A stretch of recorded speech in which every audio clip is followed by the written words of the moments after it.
Good morning mga par, ayan, meron tayo ditong Honda Click na 150. Ayan, so gagawin tong super stock. Check natin yung odo mga par, odometer, kung ilan na tinakbo niya. Ayan, so 42,000 na. Taas na rin tong Honda Click na 150 mga par. So super stock. So ayan yung customer natin. Boss, saan kayo galing boss? Saan kayo galing? Sa Almar.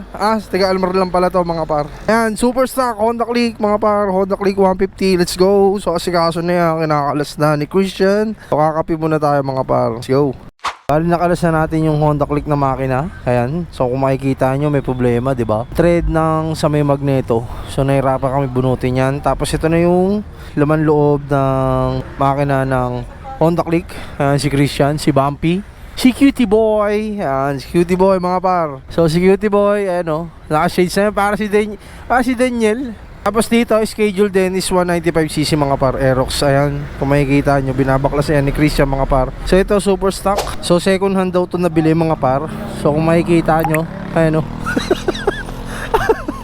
So kinalawang yung water pump sa loob, tapos yung gasket niya ganun din. Nagkaroon ng kalawang dahil siguro nilagyan to ng tubig. Second owner si Bossing. Tapos yung block dito, ayan o, kinalawang. So pag tumagal to mga par, matik to. Disgrasya buti na ito. So kita naman dito, bago refresh, pero kinalawang na rin dito sa may piston. So yung block niya may konting tama, taas baba. Ayan, ito yung radiator. So kinalawang din yung radiator mga par. Pares na pares kay Jamir to. Shoutout kay Jamir. Sinusukatan na ni boss.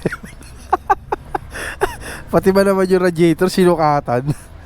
So bisuhan muna namin yung may-ari kung ano ang dapat gawin dito mga par. Let's go. Ayan, nandito na naman yung NMAX na yellow green. So ayan si Boss Andrew. So kagabi nag 176 to sa TBC. 400 meters, di ba?